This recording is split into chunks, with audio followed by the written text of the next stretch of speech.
Israel दुनिया में यहूदियों का एकमात्र देश आज एक बार फिर से संकट में है।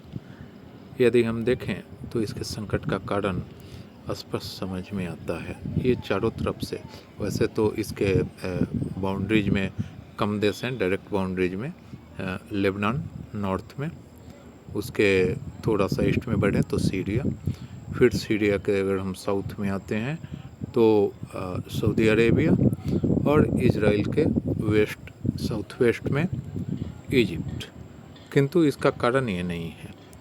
जो फ़िलिस्तीनी आतंकी हैं, हमास, हिजबुल्लाह, जो भी कलें, उनका अगर हम दुस्साहस कहें तो उसका एक कारण बनता है। एक तो गाज़ा पट्टी की स्थिति हम देख रहे हैं। गाज़ा पट्टी ये है, और गाज़ा पट्टी में हम ये देख पा रहे हैं कि गाज़ा पट्टी बिल्कुल इसके सदर्न वेस्टर्न बॉर्डर पर है। गाज़ा पट्टी से अगर हम एक सीधी रेखा लें तेल अवीव, जो कि इजराइल की राजधानी है, तो यह दूरी 50 किलोमीटर से भी कम आता है। अर्थात जब ये रॉकेट दागते हैं तो ये तेल अवीव तक को प्रभावित करते हैं। बीच में अशदोद और अस्केलोन वगैरह नाम के कई छोटे छोटे शहर हैं, तो वो तो हैं ही, तेल अवीव को भी सीधे सीधे प्रभावित करते हैं। गाज़ा पट्टी के बारे में देखें, गाज़ा पट्टी बेसिकली इसका भूमध्य सागर से लगा हुआ एक क्षेत्र है। फ़िलिस्तीनी मुस्लिम आबादी होने के कारण यह फ़िलिस्तीन का हिस्सा है, और बार बार जो भी घटनाएं होती हैं या तो वेस्ट बैंक से या फिर गाज़ा पट्टी से होती हैं। तो इस बार की भी जो लड़ाई की शुरुआत है वह गाज़ा पट्टी से ही हुआ है।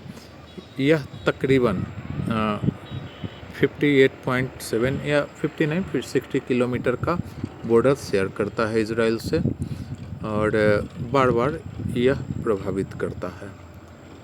उसके आगे देखें तो गाज़ा पट्टी बेसिकली है क्या। तो गाज़ा पट्टी 5,90,481 इनका पॉपुलेशन इनके सेंसस के अनुसार बताया जा रहा है। इसराइल का पैलेस्टीन का सबसे बड़ा शहर है, और आतंकवाद का भी मिडल ईस्ट में सबसे बड़ा शहर है, जो कि हमास, हिजबुल्लाह जैसे को शरण देता है। इनके अस्तित्व का कोई प्रश्न ही नहीं उठता है।